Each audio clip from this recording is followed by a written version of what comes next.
Welcome all to the seminar. Seminar is being conducted as part of a fourth year, fifth year undergraduate studio at the Faculty of CEPT University, what we call the L3 level studios. The studio is titled Oikopolis, Rise of the Cooperative. So let me briefly introduce the studio before we jump into the seminar itself. Uh, so I think that academia struggles with mainstream urban housing studios, and they usually end up taking two polar opposite positions. One being utopia whimsical, as in they propose something that is unbuildable in the current studio, or propose solutions that are one-off and not replicable, or two, they become pragmatic and ably surrender to economic and regulatory pressures. So this particular studio situates itself between these two extremes and hopes to nudge mainstream housing design into creating more meaningful spaces. As the title suggests, the studio is framed two lenses, oikopolis, the cooperative. Questions of scales of community between the intimacy of the oikos or the home and the anonymity of the polis or the city are reflected in the explorations of common and shared spaces in housing design. Whereas on the other hand, aspects of cooperative housing that are witnessing a re-emergence in the form of redevelopment projects are also looked at in this particular studio. Uh, because especially in development projects, the presence of users as clients opens up the possibilities of architects working with end users in housing design. The studio itself is structured in two parts. The first 12 weeks, which by the way are culminating in this same day, consisted of a series of exercises geared towards the final design project that is 4 weeks long, which we are going to introduce tomorrow. Yeah. And as preparation for the articulation of positions and values vis-a-vis housing, student had chosen an espousing that is close to them, dear to them, and today presenting the same. And we hope to engage in a fruitful discussion. We are having 5 sessions, each lasting for about an hour. We will have all presentations in a session, one after the other, and then we'll open it up for discussion. I request all of you to join in the discussions with questions that you might have, or comments that you might want to make, or suggestions that you okay. So the first session is titled Off Flex and Affordance, and has two presenters. Uh, so yeah, thank you all for coming, and now request here to take over. Uh, Thank you, sir. I'll share my screen. sure. Okay. Can you all see my screen? It's just blank, so I just want to. Yeah. Yeah. Okay. Um. Okay. Then I'll just dive into the presentation then. Okay. So हम जीते हैं एक बार मरते हैं, शादी भी एक बार होती है, not sure, और घर. A large group of people in India spend most of their lifetime in one house. It is also considered a big deal to buy a house. Before buying a house, people often plan out many things. How many bedrooms do I need? I might need an extra room for my kid in future, or Binod might just go abroad to study, so I could convert his room, and so on. However, no matter how much we plan, it hardly goes as planned. Through our lives, we change, and so do our surroundings and our houses. So let me ask this question. Does your house afford to pursue your passion? Or does your house afford to fulfill your permanent or temporary craving? What is it that your house can afford for you? Affordances was defined by Gibson. According to him, affordances are refined and textured by articulating the concrete and specific features of the living world that constrain or afford behaviors, which then leads to modulation and changes in both organisms and environment in a complementary manner. So does the house shape us, or do we shape the house? Or should we just scrap that question? Diving into housing, oh, sorry, there are two kinds of affordances: performative affordances and generative affordances. Performative affordances are properties of objects which show users the actions they can take. Users should be able to perceive affordances without having to consider how to use the items, whereas non-specific and open-ended design leads to generative affordances. A shared code of conduct emerges among the users or a user, and they perceive the design in their own way. Diving into housing, a lot of balconies in apartments around us are changed into rooms or are combined with other rooms to make spaces for different uses as the needs have changed and new needs have arrived.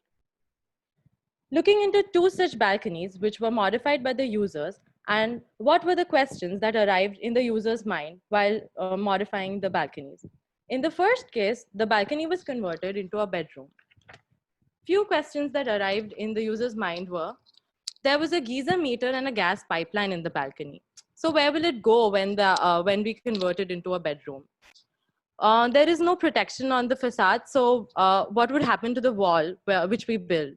Oh, this circular wall is a circular parapet became a huge issue because they couldn't find windows that could fit that circular balcony. In the second case, the balcony plus bedroom was converted into a living room. The questions that arise were there was a wall that the wall was exactly underneath the beam. So will they be able to break it? There was also a drop in the balcony. So what would they do about it? Few things that helped the users while modifying the space were in the first case, the dimension of the balcony was large enough for them to convert it directly into a bedroom. Partition became a storage for the room and the kitchen. The gas pipeline and geyser meter wall thankfully shared the wall with the kitchen chokri and was shifted to that area. In the second case, the light point was converted into a used to fitting a fan. And the parapet allowed a window to be installed, and that railing became a barrier from help from letting the people from not letting the people fall off. So as designers, can we keep these details in mind while designing? For example, the partition wall is made very obviously different. Or it is made up of plywood or a cheaper material, which could easily be broken. Can we make the wall as if it's a puzzle piece where you can dismantle it and then use it to cover both the shorter sides of the balcony, or that window which can be reused while covering the balcony? Moving on to generative affordances. Generative affordances can be seen around in our surroundings. For example, the living room is used for kathas, and in this case, where a veranda was converted into a garage, or a backyard which was converted into a printing press. Ambiguous function of these spaces lead the users to use the spaces in their own way. What if we design balconies and living rooms keeping in mind some common behaviors, giving enough space for the behaviors to happen? These are some minimum dimensions of the balconies that can be kept in mind while designing.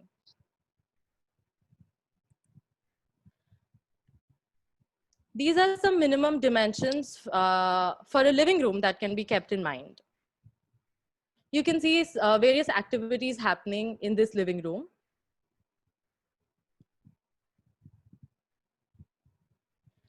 Margins, verandas, backyards, and terraces become ambiguous spaces in a house on a ground. However, in an apartment, we hardly get such spaces. Can we sell the apartments then in parts? Where you get your own piece of land, few rooms on the 5th floor, and a piece of the terrace. Details also play a crucial role in generating behaviors. For example, a Kota stone flooring would be more tempting to sleep on in summer days. Or for example, or in this case, where there were 2 doors given to the entry, given as the entry of the house, and it became a circular playground for the kids of that house. So what are the details that we shall keep in mind while designing to generate certain behaviors? For example, when we take the case of a railing or a parapet, when a railing is used, is often given to us so that we do not fall off. But when we give a metal railing, it becomes, during hot summer days, it becomes really hard to even touch the railing. Instead, if we give a parapet with a stone top, so that you can easily lean on and drink your morning coffee, or a tilted parapet support to lean on and read a novel, or a thicker parapet, probably with a back support, would offer the activity of someone sitting and listening to music. Certain behaviors can also be generated through smaller details. It is not possible to know who below this when it comes to mass housing, but we can think about designing spaces with higher affordance to help users modify their environments in their own way and vice versa. I would like to end this presentation with another dialogue. मेरे पास bedroom है, kitchen है, hall है, तुम्हारे पास क्या है? मेरे पास affordance है. Yeah, thank you. Stop sharing. Thanks, Heath. That was a good ending, I must say, to the presentation. Yes, can we now have Rupal with the second question?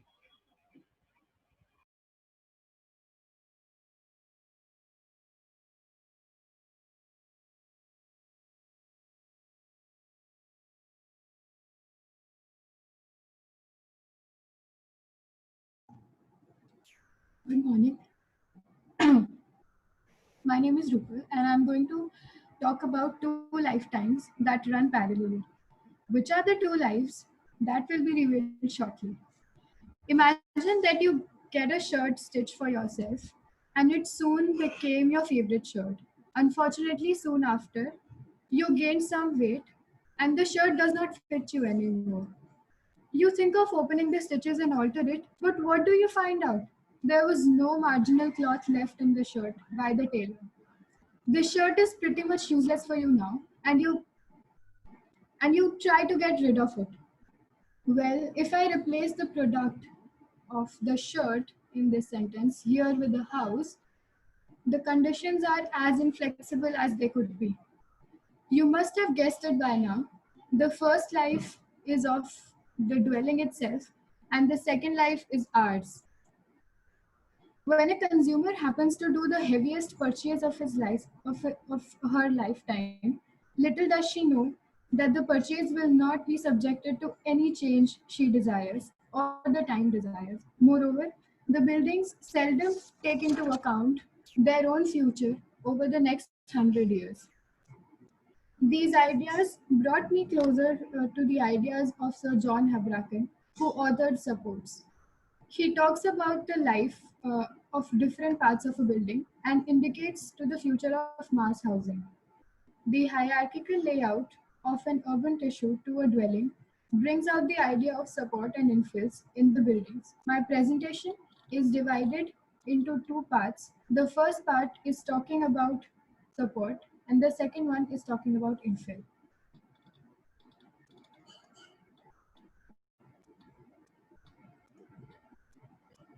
A good support promises its value for hundreds of years.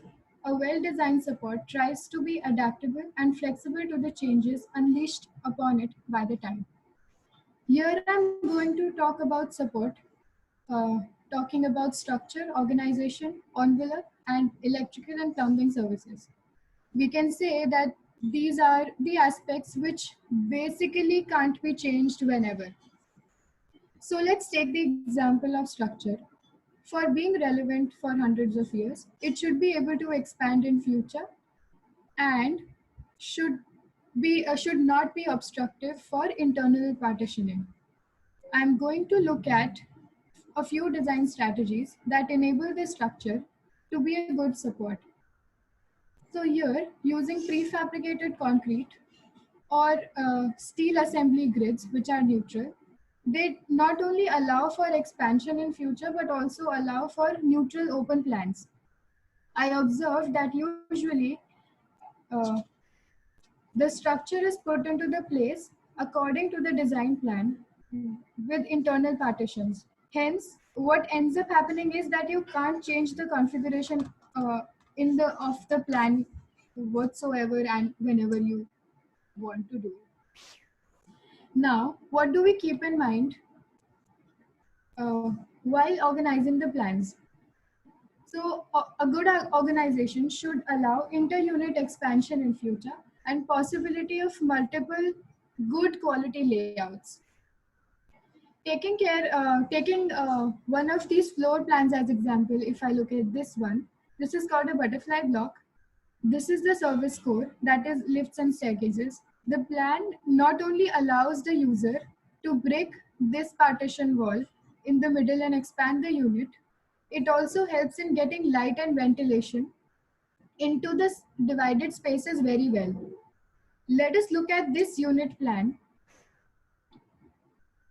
of my own house and try to spot some of the things which make it highly inflexible.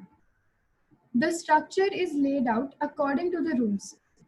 And to save the material and to show more area in the brochure, these kind of uneven edges make the furniture placement very difficult. The structure should be independent of the infill. The design is thought to be static and frozen, and hence different flooring patterns and different kind of floorings everywhere does not let me break any partition wall. Even if I think of breaking any partition wall, the awkward flooring junction immediately stops me. For every room in the house, you cannot change the access. See, there's only one entry which is possible, and for a matter of fact, for the whole house, you cannot change the entry because this becomes a structural room. If there was a possibility of accessing the rooms or the whole dwelling for that matter, it would have been able to adapt to many other layouts. Interestingly, there are no shafts. The pipelines are exposed, which are located at many points in the house. Although all of them cannot take the load of all the services, so it again makes it impossible to move kitchen and toilet if desired in future. Interestingly, the house has all the sides open except this one. Yet, there are no windows given in the bedroom or the kitchen or the drawing room. After the structure comes the envelope, which should be easy to change, should not direct internal partitioning, and should be climatically responsive.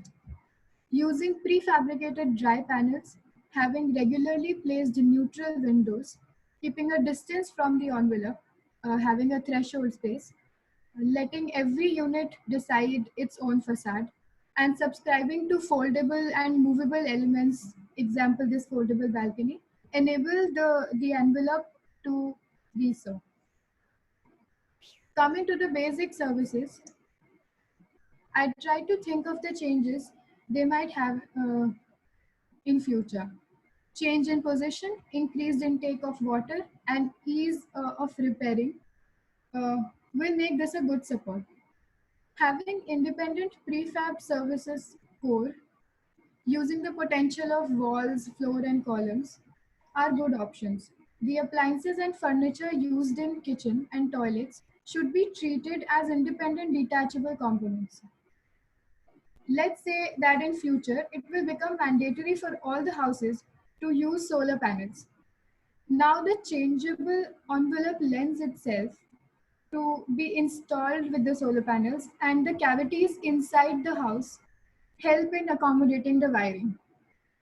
As you may have noticed, all the strategies are relevant in the process of design and construction. Post that, here comes the second life. The two lives intersect and change each other. To illustrate the idea of infill, I have taken up this family as an example of change. Let us look at what Mr. and Mrs. Shah, who move into their new house, as it would do as they move into the new house. As you can see, a matrix analyzing their space requirements according to day and night and need for privacy are put here. The individual privacy required at this stage is low, and a few spaces can be differently used and in day and at night. Here, the strategy of convertible furniture which makes their life easier. Let us say that they have their first child. Now some of the storage increases. little bit of partitioning was required. Using storage walls and do-it-yourself modular partition come handy here. The family size increases, and so does the need for more space to sleep and storage. It is time to subdivide the existing space by using detachable partitions like glass blocks, louvers, and blinds. Note that the kids are young and there is no need of high privacy right now. And the subdivisions were possible because the issues of flooring and skirting were already dealt with while construction. Because it is so easy now, Mr. Shah relocates the partitions temporarily to their neighbor's house, and he wishes to change the flooring too, and he can easily do it. Now the kids have reached uh, adolescence and need for privacy increases. Storage can be tackled. Storage can be tackled by storage walls and blocks. For partitions which mark their presence more are sliding doors and various kinds of boards. Their daughter gets married and the storage decreases for a while. The son gets married with high need for privacy and opaque partitions of slides and boards panels can be reconfigured which were already present. For increased storage, the thickening of the walls and floors also enable the spaces to be used in multiple ways. For example, let us take this hollow flooring. The mattresses to sleep on can be stuffed inside it in the daytime and it becomes a nice eating space. Now, three generations are living together, and let's say the space can't be divided further. Now, remember at the time of construction, we had already thought about removable inter-unit partitions, these ones, adaptable slabs, and organization that helps the family to buy one room from the dwelling above. They use the voids for storage and use the detachable partitions for the new upper room too. Later, the son and his wife find better job opportunities in a different city and they move out with the kids. Old Mr. and Mrs. Shah now find the house difficult to maintain, hence, they sell the extra room to their neighbor. They also remove the subdivisions that were created earlier. The storage decreases and the partitions can easily be reconfigured or sold out. Mr. and Mrs. Shah do not discard all the storage partitions, walls, floors, because obviously they want to preserve the memories of their children and this house, which lent itself benevolently to them and aged graciously like their own selves. With this, I would like to conclude by saying that a dwelling is a stay among things. It is a feeling of being home. When the users uh, get the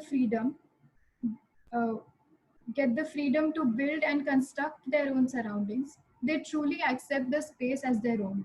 A true support for a housing project is harboring the idea of life and the changes it brings with it. In today's reality, we should try to help build dwellings and not buildings. Thank you for listening.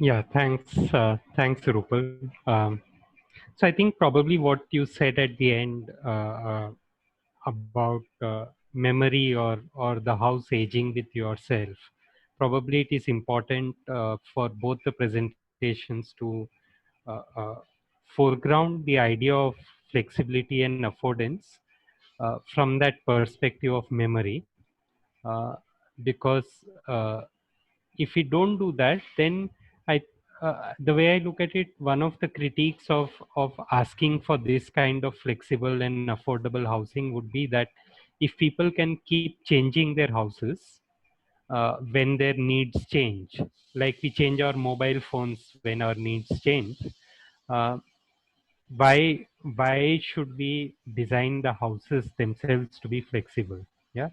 So I would give another example here, that of what I was discussing briefly. I think what Maruti as a car company is proposing now, that instead of purchasing a car, you just purchase a membership, so that on some days if you want to take the whole family for a picnic, you would order a big station wagon kind of car. Another day, if you're just going to office, you might order a small car. So the car itself is not flexible, people also remain the same. It's just that you keep mixing and matching different cars to different people as and when the need arises, right? So if I were to ask both of you, what if we do that to the house as well? Uh, that we mix and match, let the house remain what it is. What would you say?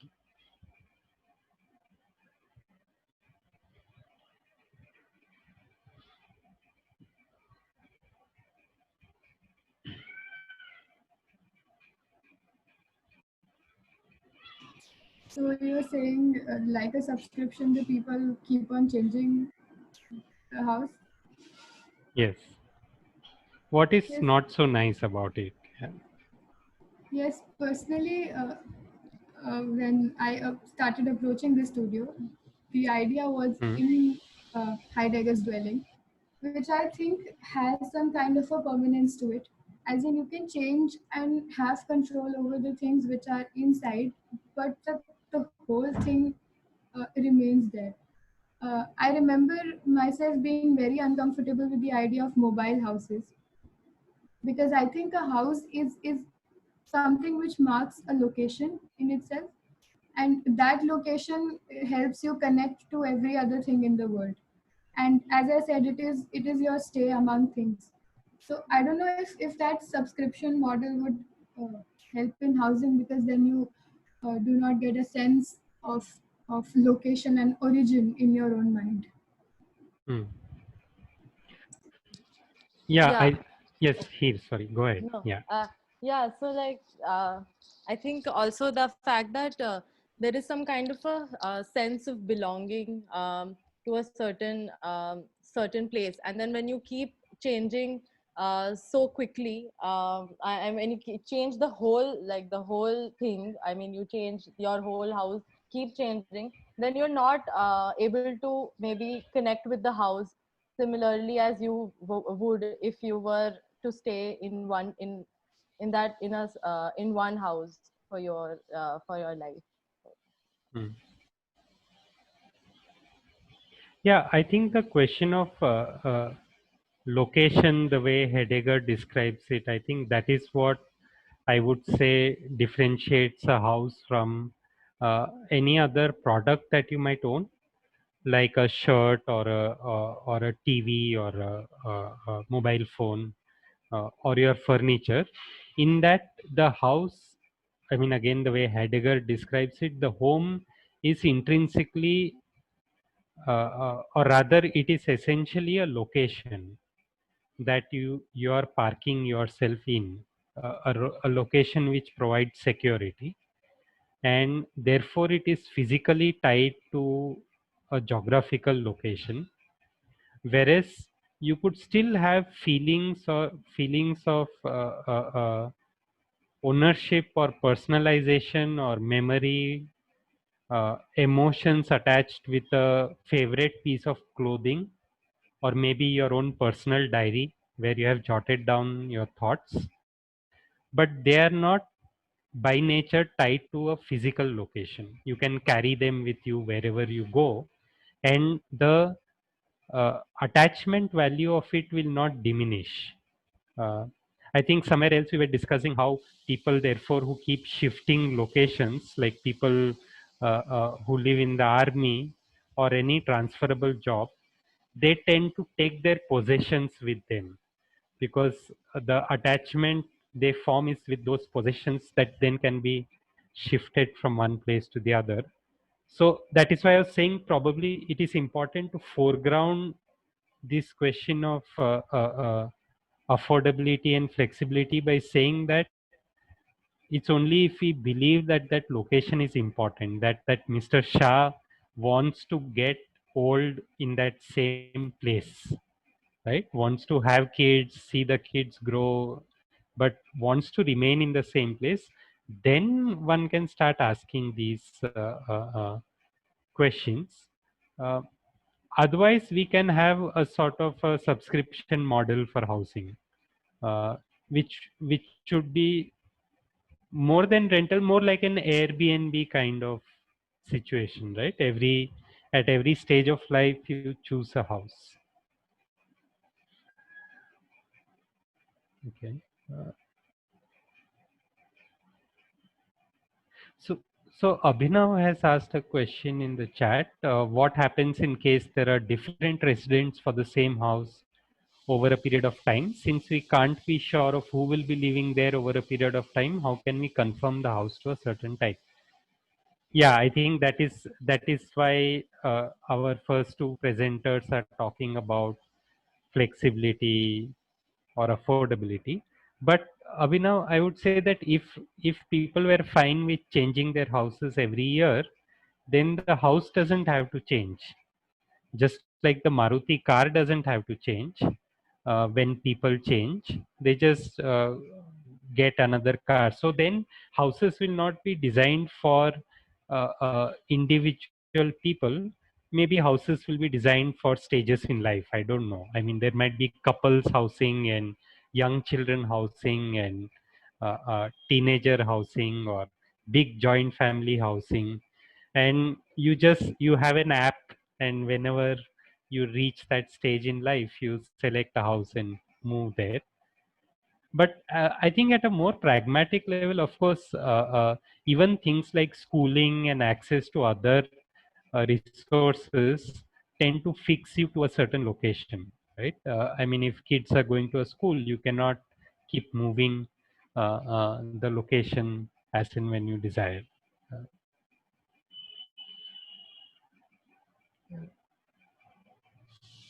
Yeah, so I think most people in the chat are sort of talking of why the subscription model would be problematic. Uh, but yes, let us open it up to everyone, anyone who has questions, comments.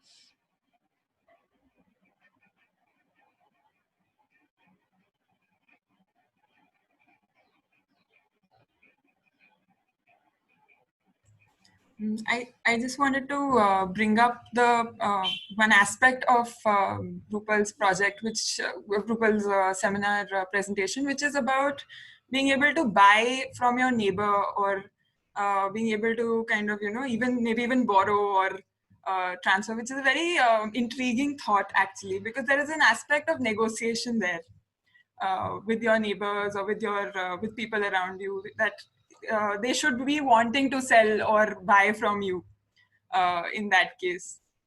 Just the fact that I just think we should be kind of conscious of that aspect as well in this scenario, because as I mean that it actually opens up that question of the fact that there is somebody above you and beside you, and that the apartment is actually a lot more fluid than just that fixed type that you initially buy.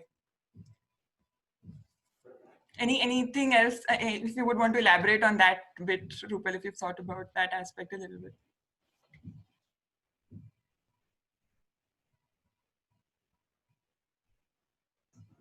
Yes, there were ideas of that kind, which I am hoping to apply in the design.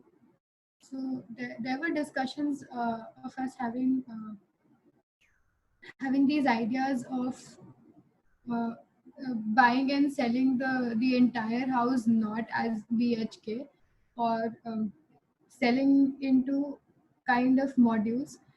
So example, you get one service score per square meter, not per square meter, per some area. After that, you get this service score, and you basically all the transaction is in terms of that module.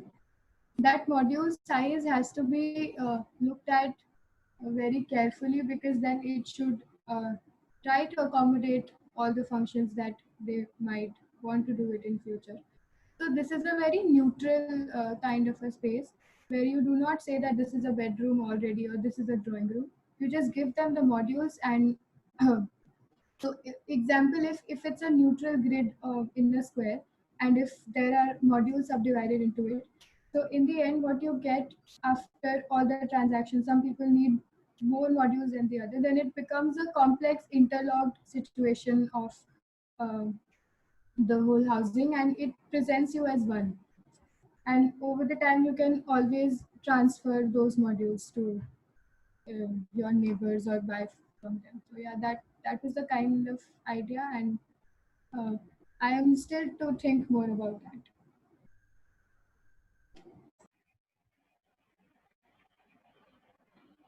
No, definitely, I think that I mean this whole idea of negotiation between the neighbors.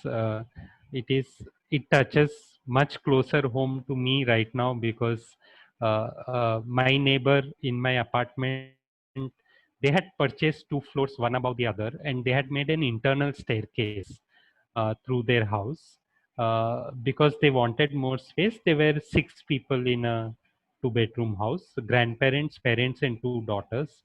And the 2 daughters moved out about maybe 4 or 5 years ago, and one of the grandparents expired. So now there are just 3 people in that house, and they don't want that upper floor. And now my kids are growing up, and so they are very keen on selling me that upper floor. And like Rupal was showing in a design, actually because there is a shared shared wall between the two apartments, actually it is easy for me to buy that apartment and make an internal door which will lead me from my, and also which room is stuck to each other, I think also becomes critical. So luckily for me, the dining room is stuck to the dining room, and of all the rooms in a house, the dining room I think is the most sort of unsure space in the house, and a very fluid space in the house. And also very interestingly, it's one of the few spaces in the house where wall area is not in high demand, because sofa, bed, kitchen platform, WC, everyone demands a wall. The dining room is the only space where the dining table is in the middle and the walls are free. So it's easy to puncture a hole in a dining room as compared to any other room. So I think these finer nuances, in fact, were what Heer was also talking of, that when she was giving that example of 2 balconies, now you might consider both of them as possibly flexible spaces or spaces which people can modify. But just that little bit more of width, uh, if instead of 1.2 meters, the balcony is 1.5 meters or say 1.8 meters, the way it can be imagined completely transforms just because of that 30 centimeters more. But at the same time, that small curved that curved protrusion in that balcony is very interesting. I'm sure that was done for some sort of facade treatment, so that on the facade the building appears, doesn't appear banal, and it appears very interesting. But that is the one part of that building, that balcony, which makes it inflexible. uh, and the fact that it is in the center, like you rightly mentioned, I can't put a window there, and there's no way to deal with it. Probably I have to make a wall at the straight line level and let go of that curved part, if at all I want to convert. uh, but that part also I find very fascinating, how these small things matter a lot.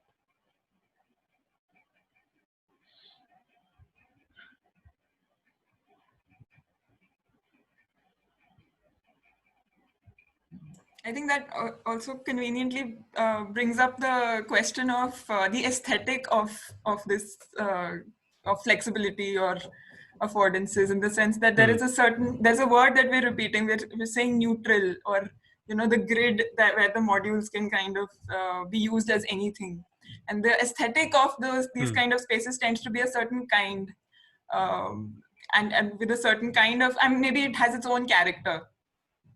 So maybe here do you want to reflect on that a little bit or consider that?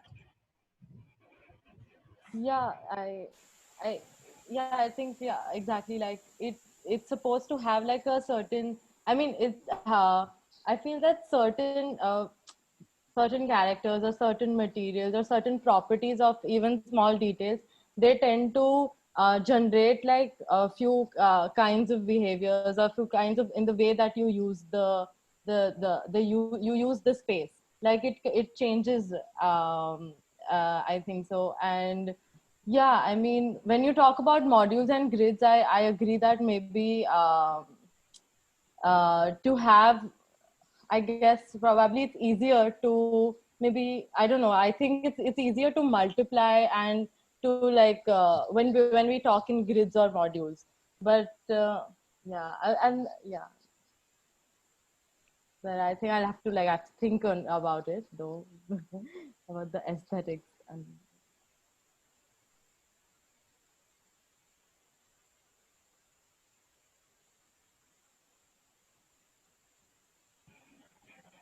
Nikhil is raising a point about Gurgaon, where residents have DLF camellias, where residents just buy the floor plate and do the internal partitions themselves, which I think is very common when it comes to commercial space, right? You are just sold the floor plate.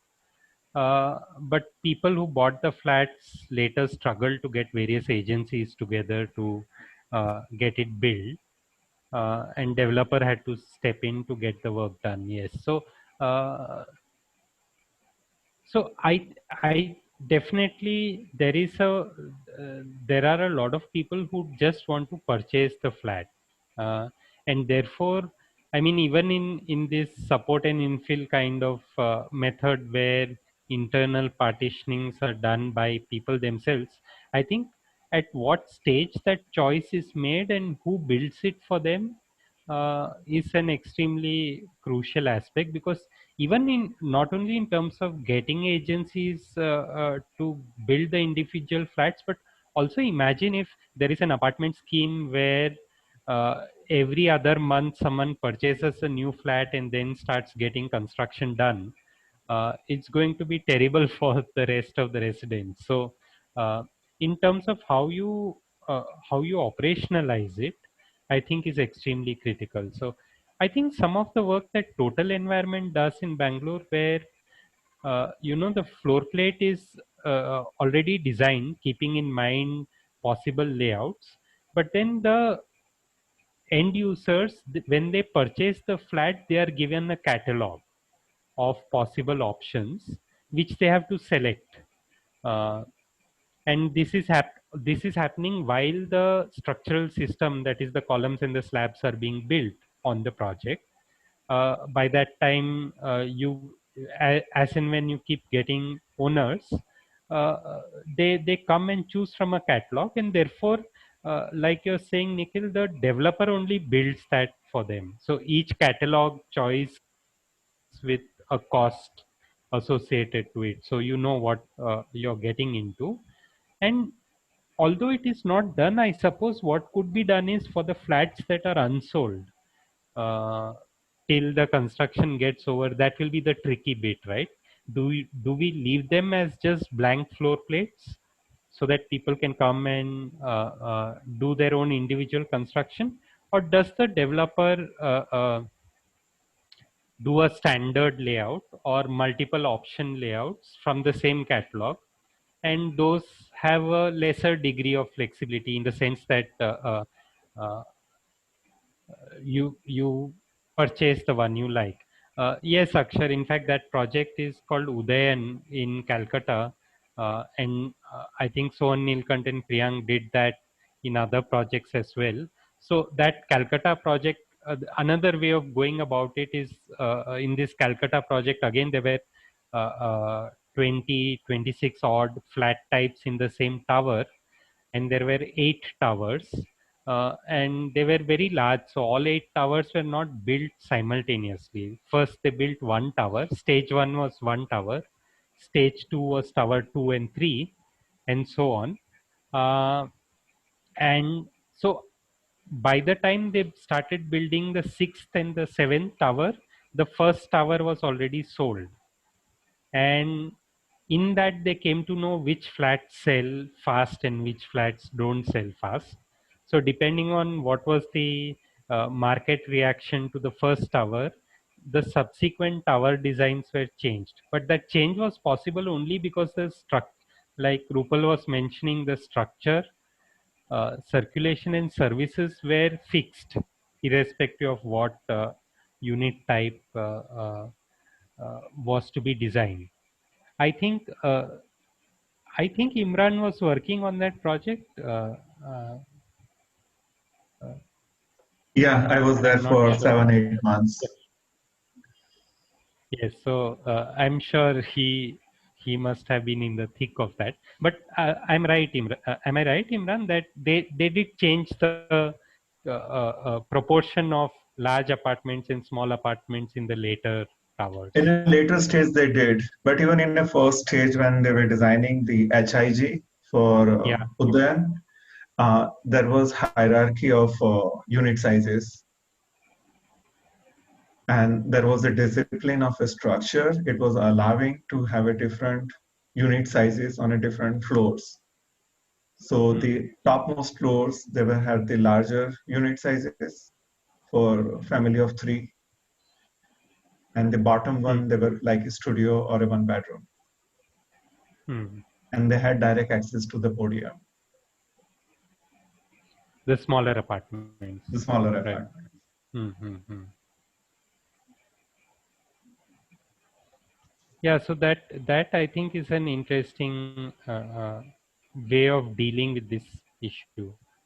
Uh, but somehow I also feel that, I mean, on one hand, this can become a very sort of mathematical, or how to say, objective exercise of,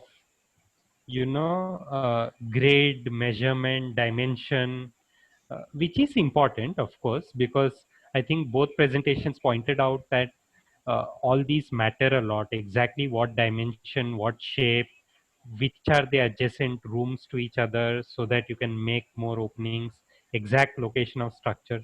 So there is a whole sort of rational, objective, mathematical side to this question of affordance, and but there is also the other side of memory of place, of location, uh, which is intertwined with this question of affordability and flexibility, and this whole idea of how do you want the house to grow on you or grow with you. How do you see the house growing, uh, either physically, so in that sense, either literally or metaphorically growing with you. So I think I find the intersection between these two very different ways of thinking, one the rational, mathematical, and the other which is more sort of experiential, meaning, memory driven. The, uh, and I say this because especially when I look at Habrakan's earlier book on the work of SAR, their office, which looks at support systems, they had devised, in the end, they had devised a very ingenious sort of system of a grid of 30 centimeters. So the entire housing was on a grid of 30 centimeters to sort of maximize the potential of flexibility.